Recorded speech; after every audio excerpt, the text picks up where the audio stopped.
আমরা সবাই অসুস্থ হই, কিন্তু অসুস্থতা আসলে কি? এটা কি বাইরে থেকে আসা কোনো জীবাণু, নাকি শরীরের ভেতরের কোনো অন্ত্রাংশ বিগড়ে যাওয়া? আমাদের আজকের আলোচনার জন্য যে লেখাগুলো হাতে এসেছে সেগুলো এই প্রশ্নের একটা একেবারে অন্য রকম, বলতে পারেন বেশ বিতর্কিত একটা উত্তর দেয়। আমাদের হাতে আছে অর্গানন অফ মেডিসিন বইয়ের 15 এবং 16 নম্বর অনুচ্ছেদ, আর তার সাথে একটা ব্যাখ্যা। আর এই লেখাগুলোর মূল দাবিটাই বেশ চমকে দেওয়ার মতো। বলা হচ্ছে আমরা অসুস্থ হলে যে লক্ষণগুলো অনুভব করি, যেমন ধরুন জ্বর, মাথা ব্যথা বা দুর্বলতা, এগুলো নাকি রোগের ইঙ্গিত মাত্র নয়। এগুলোই স্বয়ং রোগ। হ্যাঁ, এগুলোই স্বয়ং রোগ। ঠিক তাই। এটা তো চিকিৎসার পুরো ধারণাটাকেই ওলটপালট করে দেয়। তো চলুন আজ আমরা এই ধাঁধার গভীরে প্রবেশ করি, বোঝার চেষ্টা করি এই দর্শন অনুযায়ী শরীর কিভাবে কাজ করে, রোগ কিভাবে হয়, আর সবচেয়ে বড় প্রশ্ন, তাহলে এর থেকে সেরে ওঠার উপায়টাই বাকি। আচ্ছা, তাহলে শুরু করা যাক একেবারে গোড়ার ধারণাটা দিয়ে। এখানকার মূল চালিকা শক্তি হিসেবে একটা জিনিসের কথা বলা হয়েছে, জীবনী শক্তি বা ভাইটাল ফোর্স। একে বলা হচ্ছে এক অদৃশ্য আধ্যাত্মিক শক্তি যা আমাদের শরীরকে সচল রাখে। সত্যি বলতে আজকের যুগে দাঁড়িয়ে অদৃশ্য আধ্যাত্মিক শক্তি, এই কথাটা শুনলে একটু অবৈজ্ঞানিক মনে হতে পারে। বিষয়টা ঠিক কি? এটা কি শুধুই একটা দার্শনিক ধারণা, নাকি এর কোনো বাস্তব ভিত্তি আছে বলে দাবি করা হয়? খুব ভালো একটা প্রশ্ন।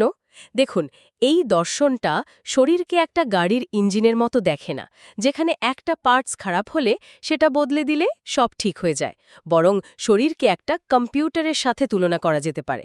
আমাদের এই দৃশ্যমান শরীরটা হলো হার্ডওয়্যার, আর জীবনী শক্তি হলো এর অপারেটিং সিস্টেম বা ওএস। অপারেটিং সিস্টেম, আচ্ছা।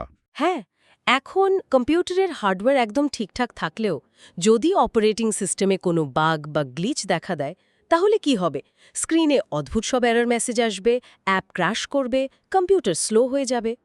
তার মানে আপনি বলতে চাইছেন যে আমরা যেটাকে রোগ বলছি সেটা আসলে হার্ডওয়্যারের সমস্যা নয়, বরং সফটওয়্যারের গ্লিচ, আর লক্ষণগুলো হলো সেই এরর মেসেজ। একদম। এই দর্শন ঠিক এটাই বলছে। জীবনী শক্তি যখন তার স্বাভাবিক ছন্দে থাকে, তখন শরীর আর মন দুটোই সুস্থ থাকে। কিন্তু যখন কোনো কারণে, হোক সেটা মানসিক চাপ, অস্বাস্থ্যকর জীবনযাপন বা অন্য কিছু, এই জীবনী শক্তির ছন্দে গণ্ডগোল হয়, তখনই অপারেটিং সিস্টেমটা বিগড়ে যায়। আর তার ফলেই মাথা ব্যথা, হজমের সমস্যা, ঘুমের অভাবের মতো নানা এরর মেসেজ অর্থাৎ লক্ষণ দেখা দেয়। উৎস স্পষ্টভাবে বলছে, জীবনী শক্তির এই এলোমেলো অবস্থা আর তার ফলে তৈরি হওয়া লক্ষণগুলো, এই দুটোকে আলাদা করে দেখার কোনো উপায় নেই। দুটো মিলে একটাই জিনিস, যাকে এখানে অখণ্ড সত্তা বলা হয়েছে। এই উদাহরণটা দিয়ে বিষয়টা অনেক পরিষ্কার হলো। আরে, আমার একটা বাস্তব অভিজ্ঞতার কথা মনে পড়ছে। যেমন ধরুন, পরীক্ষার আগে বা কাজের প্রচণ্ড চাপের সময় শরীরে কিন্তু কোনো জীবাণু আক্রমণ করে না, কিন্তু তা সত্ত্বেও মাথা ব্যথা হয়, পেটের গোলমাল দেখা দেয়, ঘুম আসে না।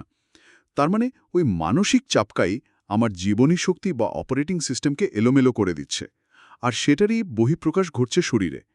এই দর্শন কি সেরকমই কিছু বলতে চাইছে? আপনি একেবারে মোদ্দা কথাটা ধরে ফেলেছেন। এটাই হলো মূল ভিত্তি। জড় শরীরটা নিজে থেকে কিছুই করতে পারে না।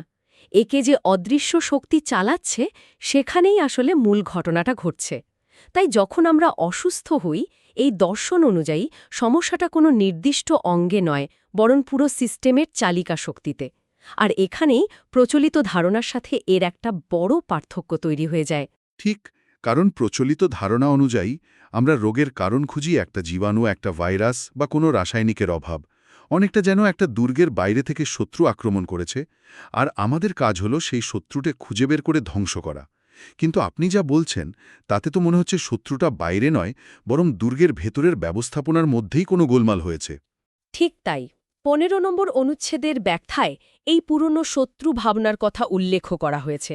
কিন্তু এই দর্শন বলছে, লক্ষণগুলোই যদি রোগ হয়, তাহলে চিকিৎসার লক্ষ্য ওই কাল্পনিক শত্রুকে খোঁজা নয়, বরং অপারেটিং সিস্টেমের গ্লিচটা কোথায় সেটা বোঝা। আর সেটা বোঝার একমাত্র উপায় হল ওই এরর মেসেজ বা লক্ষণগুলোকে খুব ভালোভাবে পড়া এবং বোঝা। 16 নম্বর অনুচ্ছেদ তো আরও এক ধাপ এগিয়ে গিয়ে বলছে যে চিকিৎসককে কেবল এই লক্ষণ সমষ্টিকে, টোটালিটি অফ সিম্পটমসকে উপলব্ধি করতে হবে। এর বাইরে রোগের কোনো কাল্পনিক অভ্যন্তরীণ কারণ খোঁজার দরকারই নেই। এক মিনিট, এখানে একটা প্রশ্ন আসছে। ধরা যাক আমার ইনফ্লুয়েঞ্জা হলো, এর জন্য তো একটা নির্দিষ্ট ভাইরাস দায়ী, সেটা তো একটা বাহ্যিক শত্রু। এই দর্শন কি তাহলে ভাইরাস বা ব্যাকটেরিয়ার অস্তিত্বকে অস্বীকার করে? খুবই গুরুত্বপূর্ণ প্রশ্ন। না, এই দর্শন ভাইরাস বা ব্যাকটেরিয়ার অস্তিত্বকে অস্বীকার করে না, কিন্তু তাদের দেখার দৃষ্টিভঙ্গিটা ভিন্ন। ধরুন, একটা ঘরে ১০ জন মানুষ আছেন, আর সেখানে ফ্লু এর ভাইরাস ছড়ানো হলো। দেখা যাবে হয়তো ১০ জনের মধ্যে ৪ জন অসুস্থ হলেন, বাকি ৬ জনের কিছুই হলো না। কেন? এটা তো হয়। এই দর্শন অনুযায়ী কারণটা হলো ওই ৬ জনের জীবনী শক্তি বা অপারেটিং সিস্টেম এতটাই শক্তিশালী এবং সুশৃঙ্খল ছিল যে ভাইরাস তাদের শরীরে কোনো প্রভাব ফেলতে পারেনি। অন্যদিকে যে ৪ জনের জীবনী শক্তি আগে থেকেই কোনো কারণে দুর্বল বা বিশৃঙ্খল ছিল, ভাইরাস কেবল তাদের শরীরেই বাসা বাঁধতে পেরেছে। অর্থাৎ ভাইরাস বা ব্যাকটেরিয়া রোগের কারণ নয়, তারা কেবল একটা সুযোগ গ্রহণকারী। আসল সমস্যাটা হলো জীবনী শক্তির দুর্বলতা। বাহ! তার মানে ফোকাসটা জীবাণু থেকে সরে এসে মানুষটার উপর চলে আসছে। এই জন্যই তাহলে লক্ষণ সমষ্টি বা টোটালিটি অফ সিম্পটমসের উপর এত জোর দেওয়া হচ্ছে।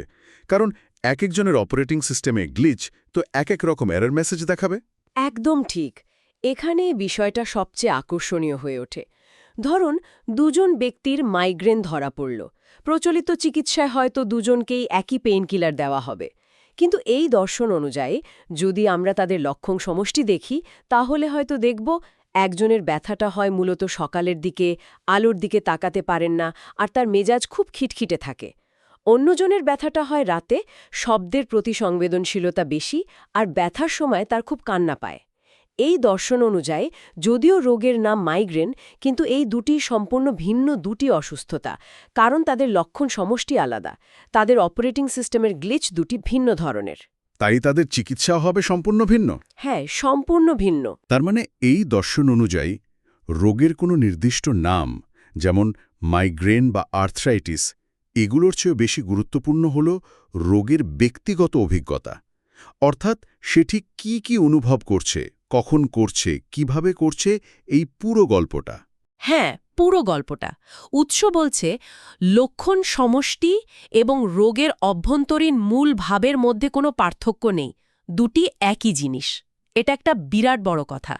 এর মানে হলো রোগীর মুখ থেকে শোনা তার কষ্টের বিবরণই হলো চিকিৎসার জন্য সবচেয়ে খাঁটি এবং নির্ভরযোগ্য তথ্য। চিকিৎসক এখানে গোয়েন্দার মতো করে রোগের আসল কারণ খুঁজছেন না, বরং একজন মনোযোগী শ্রোতার মতো করে রোগীর বলা গল্পটা শুনছেন এবং তার ভেতরের প্যাটার্নটা বোঝার চেষ্টা করছেন। আচ্ছা, এই পর্যন্ত আমরা বুঝলাম যে জীবনের শক্তি হলো শরীরের অপারেটিং সিস্টেম, আর লক্ষণগুলো হলো সেই সিস্টেমের গ্লিচের প্রকাশ, যা আসলে রোগেরই প্রতিচ্ছবি। কিন্তু এখন সবচেয়ে বড় প্রশ্নটা আসছে, যদি লক্ষণগুলোই রোগ হয়, তাহলে এর চিকিৎসা কি? আমরা তো লক্ষণগুলোকে দমন করতে পারি না, কারণ তাহলে তো রোগটাকে অস্বীকার করা হবে। এটা তো একটা প্যারাডক্সের মতো শোনাচ্ছে। ঠিক এই প্যারাডক্সের সমাধানটাই এই দর্শনের সবচেয়ে মৌলিক এবং বিপ্লবী অংশ। আর তার সূত্রটা লুকিয়ে আছে ব্যাখ্যায় ব্যবহৃত সদৃশ বা সিমিলার শব্দটির মধ্যে। ওখানে সদৃশ রোগশক্তি এবং সদৃশ আরোগ্য নীতির মূল দর্শনের কথা বলা হয়েছে। হ্যাঁ, আমি খেয়াল করেছি। এই সদৃশ বা সিমিলার জিনিসটা ঠিক কি? এর মূল ভাবনাটা হল লাইক কিওরস লাইক বা সদৃশ বিধান। অর্থাৎ যে বস্তু একজন সুস্থ মানুষের শরীরে যে ধরনের লক্ষণ তৈরি করতে পারে, সেই বস্তুই একজন অসুস্থ মানুষের শরীরের একই ধরনের লক্ষণ সমষ্টিকে নিরাময় করতে সক্ষম। এটা অনেকটা আগুন দিয়ে আগুন নেভানোর মতো শোনালেও এর পেছনের যুক্তিটা বেশ গভীর। এক মিনিট, এটা একটু বুঝিয়ে বলতে হবে। একটা উদাহরণ দিলে খুব ভালো হয়। অবশ্যই। ধরুন, পেঁয়াজ কাটলে আমাদের কি হয়?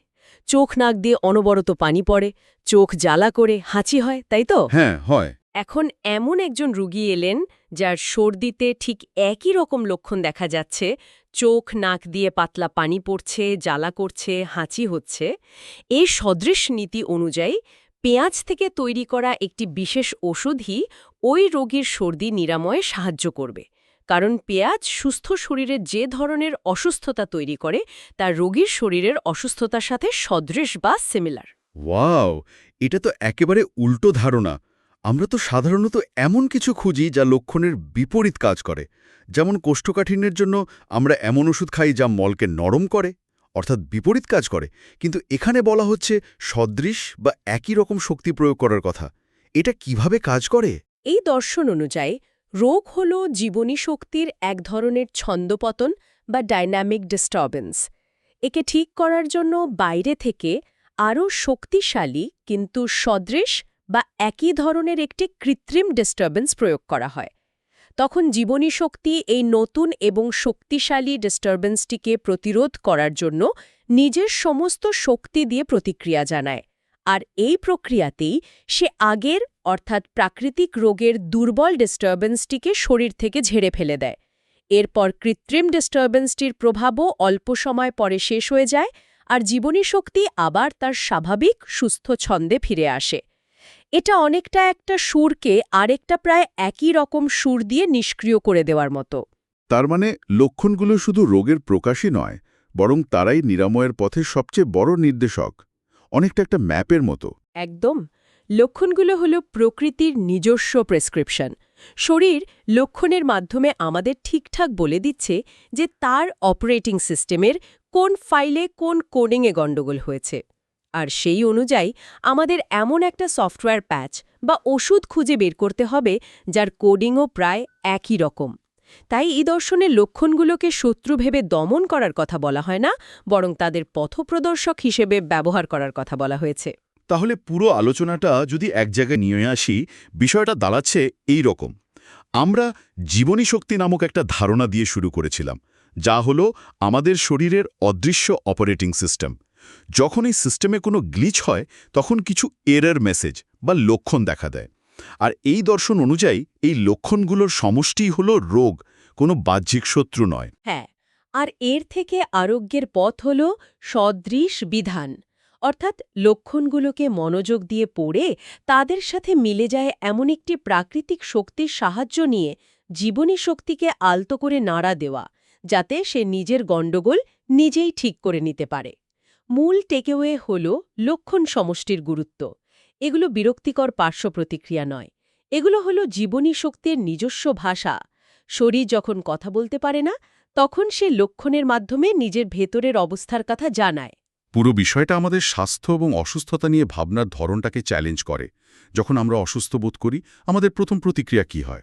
মাথা ব্যথা করলে পেন কিলার খাওয়া বা হজমের সমস্যা অ্যান্টাসিড খাওয়া। অর্থাৎ আমরা লক্ষণ বা এরার মেসেজটাকে যত তাড়াতাড়ি সম্ভব বন্ধ করে দিতে চাই। ঠিক, আমরা ওই মেসেজটাকে একটা উপদ্রব হিসাবে দেখি। কিন্তু এই লেখাগুলো আমাদের একটা অন্য প্রশ্ন করতে শেখাচ্ছে। প্রশ্নটা হলো, এই লক্ষণগুলোর মাধ্যমে আমার শরীর আসলে আমাকে কি বলার চেষ্টা করছে? এই মাথা ব্যথার সাথে আর কি কি হচ্ছে? আমার ঘুম, মেজাজ বা অ্যাপেটাইটে কি কোনো পরিবর্তন এসেছে? এ পুরো গল্পটা কি? হয়তো সেই বার্তাবাহকদের কথা মন দিয়ে শোনা আর তাদের ভাষাকে গুরুত্ব দেওয়াই সবচেয়ে জরুরি এবং প্রথম পদক্ষেপ।